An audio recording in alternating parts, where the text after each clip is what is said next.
If I knew everything that I was going to go through before I started my construction business, I would not have started the business. Hey, it's Brad here. It's 2026 and you're still using a tape measure and grid paper to do your drawings. That's why I'm excited to tell you about today's sponsor, iGuide. With the iGuide Planix R1 camera and laser system, you can capture an entire home in about 45 minutes. All of your measurements, photos, and a detailed floor plan all at once. No hand sketches, no guessing, no more. Was that wall 10 foot or was it 9 foot? Or, oh man, I forgot to measure the window offset. You just hit start and walk away. That's it. You're starting the job with accurate as-builts. And you can export straight to DXF, DWG, or RVT files so you and your team can get to work immediately. Miss something? Well, you don't have to worry about that because it's all right there in virtual land waiting for you. This is how you avoid costly mistakes. This is how you reduce change orders. And this is how you run a tighter operation. And more importantly, it's how you protect your margins. If you're serious about operating like a pro in 2026, it's time to upgrade. Go to hammerandgrind.com/iGuide. That's IGUIDE to order your iGuide Planix R1 camera today and start running your jobs the right way. Hey, welcome back to the podcast. This episode is going to be a gut punch, but it's going to be worth it, guys. I hope you stick with me to the end, but there's some really real stuff that we got to talk about on this episode. We're talking about the things that people don't tell you about starting and owning a construction business and things that you need to know about, and then how to get past these, okay? These are things that nobody tells us about. There is a chart called the emotional cycle of change, and there's 5 stages that everyone goes through anytime there's a change in their life. So starting a business is a change, right? And so this uniformly, is that right? This applies to every situation, okay? So you have to understand that when you start a business, the very first thing that you're going to go through, the very first emotion is called uninformed optimism. You are super excited about starting a business, but yet you don't know anything about the business.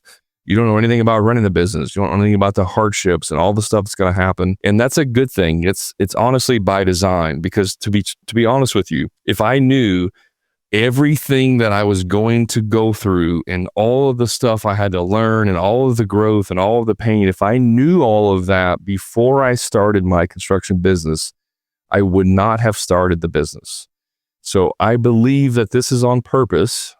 It's, in other words, uninformed optimism, or you can call it naive, being naive about it. And so we start our business without realizing it. Now, this is not to try and persuade you from starting a business if you're listening to this, but it is to get across a point that it's going to be much, much, much harder than what you probably think it is. And there are a lot of people, a lot of contractors, some of you listening this to right now, that should not own a construction business. You are you romanticized about the idea of owning your business, and you started it, but what you really, really wanted was to be a lead guy with full autonomy. That's what you really are seeking. You're seeking the ability to be an employee. In other words, have the responsibility of being an employee, but then having all of the benefits of owning a business. And that's not how it works. I recently was mentoring and helping a young contractor who wanted to get into contracting. He had moved here from a different state for his wife was in school. And I met with him and he's like, I want to start my own business. And I said, look, I'll help you do this, and I'll have 24/7 access to me and my knowledge and my programs and my training. The only thing I ask for is that I can film some of our sessions and, use it as content in social media. So some of the videos that I posted have had him in there, maybe not on screen, but you've heard him in the background talking. And that was part of the deal. Now, at the end, after about a year or so, him and his wife decided to move back home. And so that business relationship that he had started here was terminated. But during that time, he realized how hard it is to own a business. And when it was all said and done, when he moved back home, he basically told me, I really just want to be a subcontractor. Like, I just want to do the work and not have to talk to people and not have to go get my own leads and do my own marketing and deal with all that stuff. I really just want to be a craftsman and, be able to take my time and work on the tools and do these things. And that's fine. There's nothing wrong with wanting to be a craftsman, with wanting to work on the tools, but you can't kid yourself here. You can't be a craftsman and then also want to be a business owner and have the benefits of both worlds, right? It doesn't work like that. Now, one of my clients in the Profit Cloud, we were just having this conversation yesterday of recording this, and he's thinking about changing his niche, what he wants to do. Now, he's a carpenter by trade, but he was doing some remodels and different things. He's like, I think I want to do more, just be a finished carpenter, like just be a sub and just practice doing the finished carpentry. And at the end of the conversation, we find out that he used to work in the restaurant industry, and he's a sommelier. Like he's a trained sommelier, which is someone that knows about wine. They can, you go to a fancy restaurant, the sommelier comes out and says, hey, this is the kind of wine that's going to work with the food you're eating. And the niche that we talked about is wine cellars. Like, he is a fine, trim carpenter who wants to do high quality type work. And we talked about wine cellars, and we're like, everyone on the call was like, dude, what do you like? You have to do wine cellars. I mean, you understand wine and how it has to be stored and what the purpose is and all of that better than anyone else on this call, or any other craftsman for that matter, trim carpenter. And so it opened up this whole niche world where he can now be more of an artist and do these high-end wine cellars.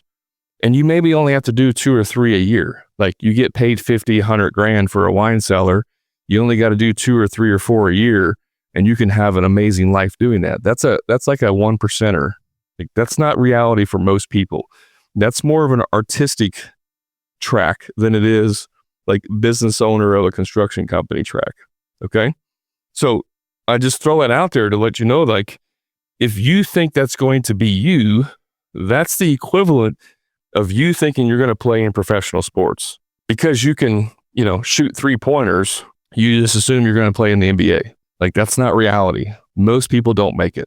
Right. So we got to set some like realities here of who we're talking to, because everyone always thinks they're the exception of the rule.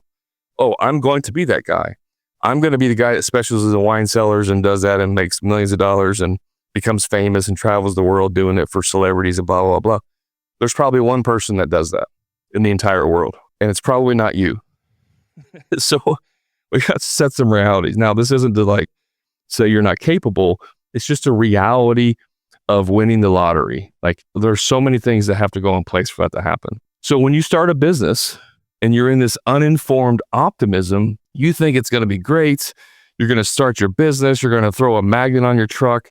The phone's just going to ring off the hook, and you're just going to make a crap ton of money. And you're going to retire, buy your brand new F-350, put 4-inch lift kit and your 33s or whatever, tires on there, rims, and you're going to be a baller. That's what you think's going to happen. And that's not what happens for most people. Again, there's always exceptions, but there's always like these right circumstances that happen. I get so frustrated. This is a tangent. Just like you guys, I get bombarded in my social media feed with contractor business coaches that are going to, try to sell you crap.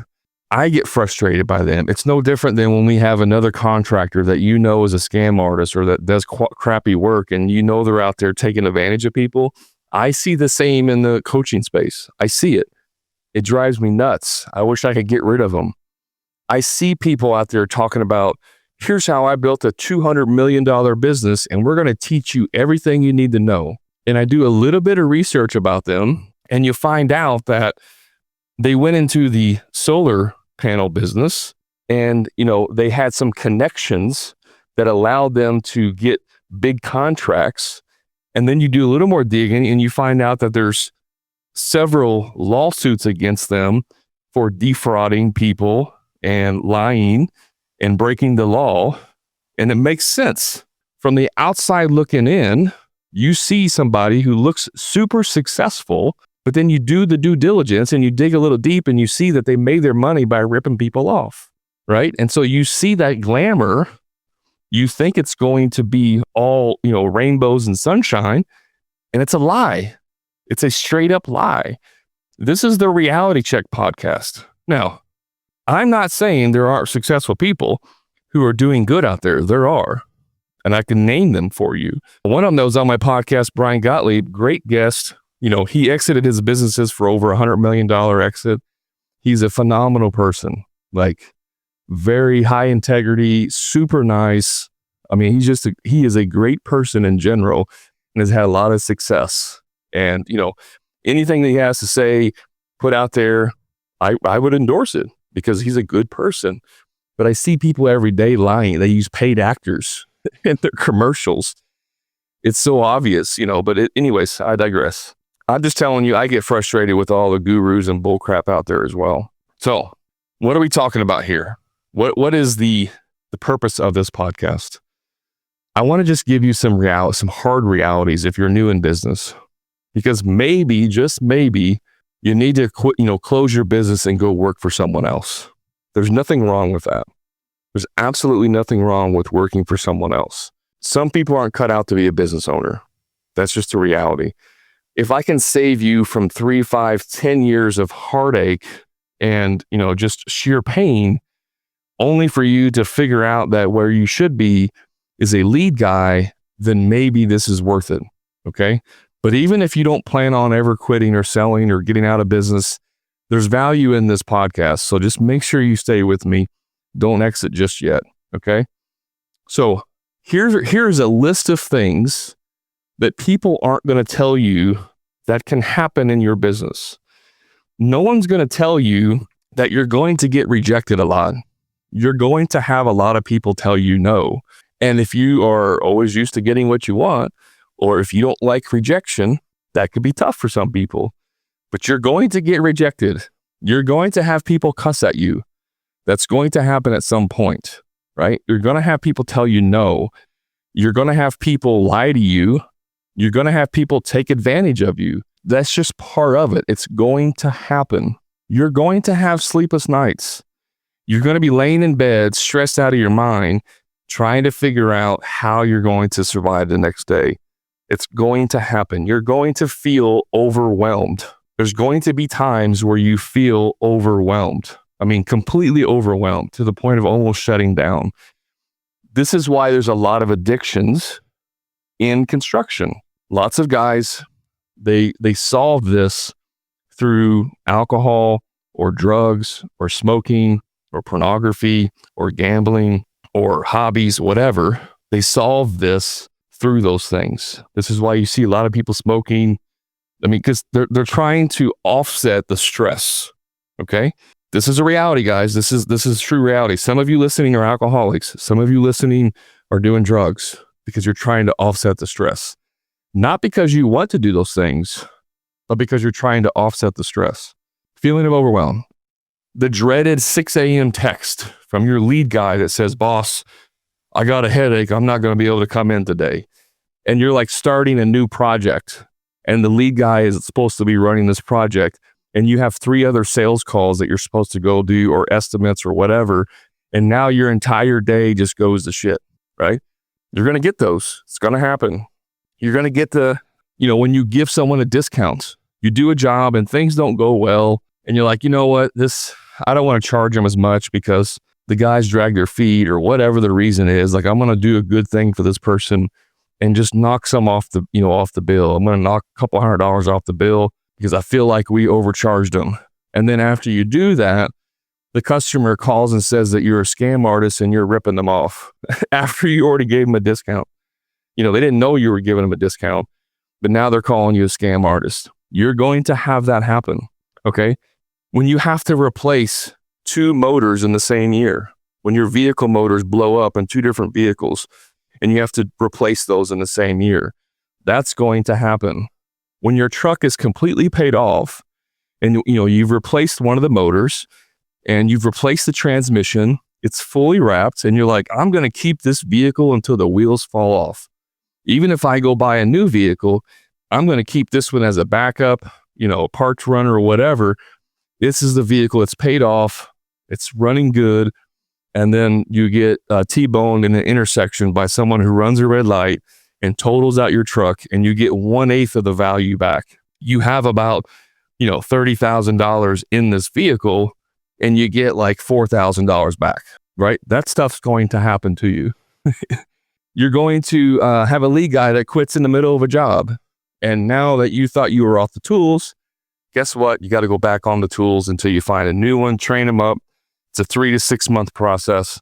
It's going to happen, right? When you have employees that just like throw away perfectly good materials, hundreds of dollars worth of materials because they really just didn't want to like put it in the trailer or pack it back up or take it back to the store. So we'll just throw this stuff away because it's much easier. They didn't pay for it. The customer paid for it. Who cares? When you get a call from the police that one of your employees was in a hit and run, and they obviously saw your vehicle because it's wrapped, and they call and say, hey, he was in a hit and run. That stuff's going to happen. They don't tell you about that, but that stuff's going to happen. When you get calls, texts, and emails from clients at all hours of the day, all hours of the day, expecting you to be there on the drop of a dime and answering all of their concerns. When your family has to leave on vacation without you because you have to stay a couple more days to finish a project, and then you fly down, 2 days later to catch up with them because, like I said, you got to finish the project. That they don't tell you about that. They don't tell you about all the sacrifice of that. They don't tell you about the dinners that you're going to eat that are cold because you got home late. They're not going to tell you about all the kids' activities you're going to miss because you had to go deal with something or go to an estimate. They don't tell you about when you have no money in the bank and you got bills to pay the next day, thousands of dollars worth of bills to pay. They don't tell you when you have no work lined up and you have employees who depend on you to provide for their family and the stress that goes with that. These are things that no one tells you that's going to happen to you when you start a business. Some of you, if I just read these off, like if you came to me and was like, Brad, I want to start a business. And I said, okay, cool. These are things that are going to happen to you. Is that what you want to do? And they're going to be like, nope, screw that. Maybe I don't want to start a business. And that's okay. Not everybody is cut out for owning a business. This is the part I'm trying to drive home. Hey, just a quick time out from the show. If you're a frustrated contractor who's dealing with low profit margins, stuck working on the tools every day, or doing free estimates for people who are never going to hire you in the first place, I invite you to my private contractor community, the Profit Club, where contractors just like you are adding 2 to 3 times more profit each year without producing any more jobs and finally getting completely off the tools to never do another free estimate again. So if you're ready to increase your profits, stop doing free estimates and get off the tools, then all you have to do is click the link in the show notes to learn more about the Profit Club and see how it can easily 2 to 3 times the cash in your pocket, give you a proven sales process that will convert more jobs with ease and get you off the tools once and for all. And the best part is you can do all of this without having to produce more jobs than you currently are. Click the link to learn more. Now let's get back to the show. Owning a business is not all glitz and glam. It's not all Lambos and mansions. Yes, that stuff happens. Yes, it will come to you. But most of the time, people break before they get to that point. They break, they quit, they give up because they just can't continue to deal with that struggle. When it's every single day, when these things happen, and that's just like in 1 year of business, all of these things happen to you, or a couple years in business, that's a lot, guys.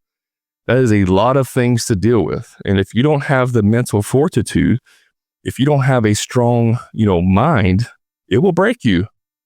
It will absolutely break you. Stage 1 is uninformed optimism. Stage 2 is informed pessimism. It means you've been doing it long enough that these things are starting to happen to you, but you're not making money, and you start to see this light of, holy crap, this is hard work.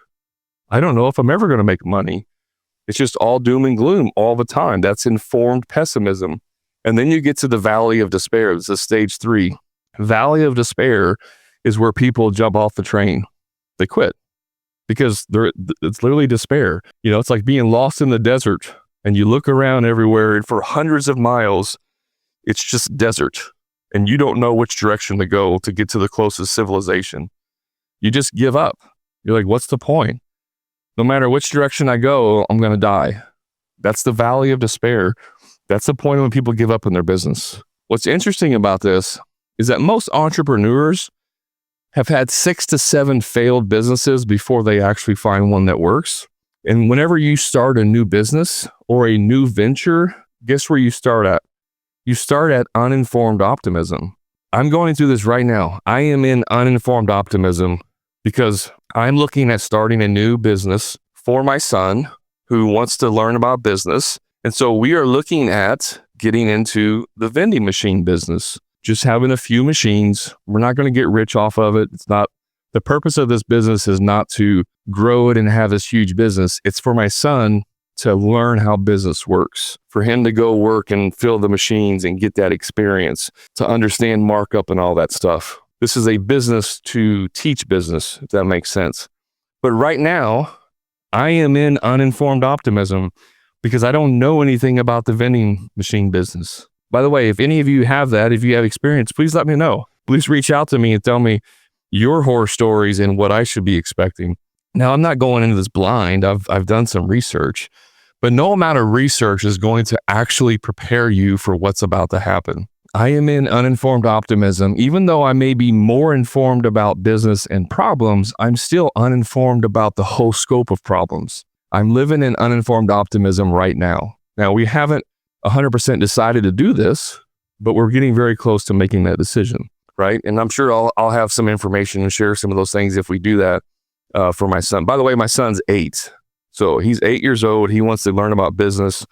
I'm going to do everything I can to help him learn about that because I didn't have anyone speaking into me about business when I was a little kid, and I wish someone did.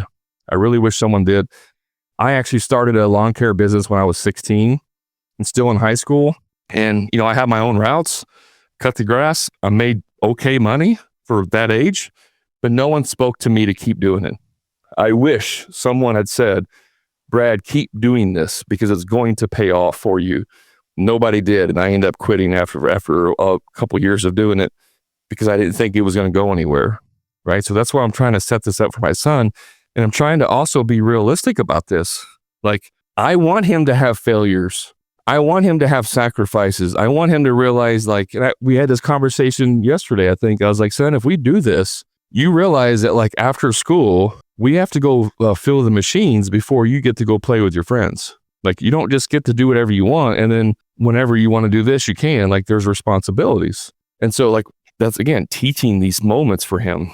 So this stuff happens. All the stuff I mentioned, which, by the way, everything I mentioned before that can happen to you actually happened to me. Every single one of those things happened to me. I went through all of them. And that's not everything. That's just a random selections of things that happened to me. You're going to have struggles. If your why is not strong enough and you don't want to do this, you're going to have struggles. Now, here's the part of the episode where it starts to help you and why I want you to hang out. You have to make money. You have to have a profitable business in order to keep these things that I listed from breaking you. Because I promise you, if you're like, I got to pay a bunch of bills in the morning, I haven't had work for 2 weeks, right? I've been paying my guys to sweep the shop for 2 weeks because the jobs aren't coming in. We're not making sales, but I have $50,000 or $100,000 in my emergency fund for my business. That is a different feeling than I have $1,000 in the bank and I have to do this. Those are two different worlds. When you're profitable, you can solve these problems without the added stress that goes with it. Now, not everything. If your lead guy texts you that he's not coming in and you don't have anybody that can step in, yeah, you're going to have to fill in that day. But when your motor blows up and you can go write a check, it doesn't matter, right? And you have the money, it doesn't matter. Is it fun? No. But you can show up to these problems with money and not be stressed about what has to happen. When you have money, you can solve a lot of these problems and prevent them from happening. When you have money, you don't have to miss kids' activities because you can schedule estimates and on-site consults during working hours because you're not on the tools, because you're making enough money to hire good people, to pay them well, to deal with those problems that you don't have to. I remember distinctly one time we were moving stuff in the shop, and one of my guys just, haphazardly grabbed something that was next to a bag of tile stuff. And I had a I think it's a 25-pound bag of power grout, brand new bag for a job coming up. He grabs it, rips it. Actually, I'll take it back. It was a return. It was extra. It was going to go back to the store. He grabs it, rips the bag, $50 down the drain. Because you can't return it. Those bags cost $50, or at least they did. And I remember getting upset because dude, you just wasted $50 right there. Now, nobody likes eating money, but if you have money in the bank, it's oh, well, stuff happens, let's make sure it doesn't happen again. If you don't have money and every dollar that's spent, it hurts. I mean, it hurts. And when you lose $50 or $200, or you buy a brand new tool and they break it or lose it on, the second day you have it, that stuff stings. It hurts. Financially, it hurts you. It's basically stealing from your family when you don't have money. When you have a profitable business, you can keep a lot of these things from happening. And if they do happen, it doesn't bother you because you have money. You have to have a profitable business. It's a non-negotiable, guys. I know some of you think that, oh, I do it because I love it. And, I'm not trying to rip people off, Brad. I just rather have a charity and do things for people at a discount than actually make money because I don't need much money. I live in a conversion van, and, I have a 1982 Ford that I drive. I don't need much money. So I go do work for people and only charge them $15 an hour. If that's you, you do you. That is not a business. I mean, you literally are running a charity, right? But think about this for a second. Let's say that you want to live in a van down by the river and you want to drive a 1982 Ford pickup and you only need $500 a month to live off of. Great. What could you do if you charged appropriately and your business was making, say, $10,000 a month in profit, right? Now, most people would take that money and use it, but because you only need $500 a month to live off of, your business is making an extra 10 grand a month, 120,000 a year. How much good could you do with that money? How many charities could you help out? How many projects could you do for your community? You could do a lot. You could do a lot with that money. But whenever you're only charging someone $15 an hour and you're barely making any money, those people are keeping the money, right? Those clients are keeping that $10,000 a month that you could get. What do you think they're doing with that $10,000? You think they're donating it to charity? You think they're doing good with it? No, they're buying more crap off Amazon. They're buying more expensive vehicles. They're not doing good with that money. They're using it for their own lifestyle selfishly. You could be the person that takes that money and does even better. But for whatever reason, you want to live broke because you think that's like being a martyr for humanity. Guys, business is about making money. I've never met someone who is philanthropic. Is that how you say that? My brain's not working today, guys. You got to give me some slack. Philanthropic, people that donate money. I've never met someone who does that who is not rich. I got news flash for you. Your $40 a month that you donate to your charity is not really doing anything for them. I mean, it's really not. Most charities are supported through large donations of millionaires and billionaires or, corporations that donate money. That's why you see your local ball fields. It doesn't say Brad's Construction, paid for this $10,000 scoreboard. It doesn't say, Brad's Construction paid for this scoreboard. It says local hospital paid for this scoreboard. local biggest, insert biggest warehouse or manufacturing company pay for the scoreboard, because they're trying to offset their assets, their profits, so they don't get hit with big tax bills. They give back to the community. Rich people, rich organizations donate to the nonprofits, not you and your $40 a month. Okay. I'm being honest with you. Use money to elevate your life. And then once you elevate your life, reach down and help others do the same. That is how this works. You can't do this in business without making money. You can't deal with all of the stress, all of the problems, everything that happens with owning a business if you're not profitable. I lived through this stuff for many years in business, struggling, barely paying myself money because, quote, I'm trying to build my business and I put all my money back into the business to grow it, which is code for I really didn't know what the hell I was doing and I'm not making enough money. And so I'm lying to myself every day, looking in the mirror, that I'm growing the business so that at some point in the future, hopefully I will make more money. That's what's actually happening here. You're hoping that in the future it pays off. And those of you that live in the valley of despair long enough, it doesn't pay off and you quit. But you went through 5 years of misery to finally quit. Why? Who wants to do that? Every day I talk to contractors like, man, I'm struggling in my business. I'm like, cool, man, come get coaching. Let's turn this ship around and, make it worth it. Oh, well, someday I will. Okay. You know what I instantly think? You're going to go out of business. I follow up in 6 months, a year later, guess what? They close the shops. Why? I don't know. They think it's just going to magically happen someday. Newsflash, there is no someday. There's Monday, Tuesday, Wednesday, Thursday, Friday, Saturday, Sunday. There is no someday on the calendar. You guys are lying to yourself. I mean, you really are lying to yourself if you think this stuff's going to happen on its own, organically. It's not. You have to have very intentional, very purposeful direction and goals and insight and knowledge.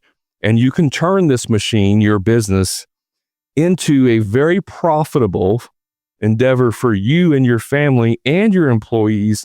And then once you do that, then you spread the wealth to other people and help them out as well. This is the reality of it, guys. If you just want to be a craftsman and work on the tools, then do that. Don't own a business. You're not going to be able to, quote, I laugh because I thought this stuff too. You're not going to be able to, manage your own schedule. That's the biggest crock of crap you'll ever meet. Entrepreneurs are the only people that I know that will work 80 hours a week just to avoid working 40 hours a week for someone else. And they lie that, well, at least I get to manage my own schedule. Yeah, your own schedule of being a prisoner in your own business. It's like being in a prison, but you could get to tell the guards when you want to eat lunch and take a break and when you want to work. You're still in a prison, right? The prisoner, the game, whoever, the warden's like, yeah, sure, no problem. You want to eat at 2 p.m. when everything's cold? That's cool. We'll set your food aside and you can eat it cold. You're like, oh, I'm in charge of my own time in prison. That's what entrepreneurship is like when you don't have a clue what you're doing. Guys, this is why I wrote the book. This is why I wrote my book and why it's titled The Contractor Profit Blueprint. It's not titled How to Own a Glitz and Glamorous Business. It's not titled How to, build a business that allows you to buy Lambos and mansions. It's not titled that. It's titled The Profit Blueprint because you need profit in your business. And then what you do with that profit is totally up to you. If you want to use it for good, use it for good. If you want to use it for evil, it's going to come back and bite you eventually. That's on you. It's not me to tell you how to use your money, but I promise you, your life and your business is 100 times easier when you have money than when you don't have money. Guys, that's all I got for today. I hope this was helpful. There's positivity on the other side. Once you get through the valley of despair, then you step into informed optimism. You can see the light at the end of the tunnel. I have many clients use that phrase with me. I can start to see the light. Just yesterday, one of my clients was like, I'm so grateful for this. I start to see the light for the first time in my life. I can see the light. I can see how this is going to work. And then the last stage is success and fulfillment. That's where you have the success. It's fulfilling. And then you get to, spread that to others. That's the goal. Don't give up in the valley of despair. Ask for help, right? This is what I hope you guys do. Also, for those of you that are looking for help, but you are on a tight budget, that's why I just launched the Profit Accelerator. It's my brand new coaching program. That's only $97 a month. You get 4 calls, group coaching calls a month every week. There's a marketing call. We're going to help you with marketing. There's 2 Q&As. We're going to help you with things that are happening in your business. And then there's a sales training call where we're actually going to teach you how to be good at sales so that you can charge more for your services. There's also a ton of other free giveaways in there. I'm going to give you lots of content and training, and it includes a free profit audit from me where I look at your estimate. You send me your estimates, you send me your P&L. I look at it, I record a loom, and I tell you exactly what you need to do, how to structure your estimates so that you can sell jobs at a higher profit margin, and look at your profit and loss to make sure you're not all jacked up with your expenses and things that are going on. That's also included for $97 a month. Once we get to 100 people, the price will double. You have excuses of, I can't afford it. I can't afford to get coaching. It's $97 a month, guys. It is way too cheap for the value that you get. So don't wait on that, because once again, when it gets to 100, it's going to double in price. If you want more advanced help in your business, that's where the Profit Club comes in. That's where we're really going to dive in and just basically strap rockets to your business and, launch you to profits. Reach out if you need help. Don't sit in the corner by yourself and think it's going to go away. It's not. Thanks for hanging out, guys. You know where to find me on the socials, Hammer and Grind Podcast. And remember, until next time, profit is not a dirty word.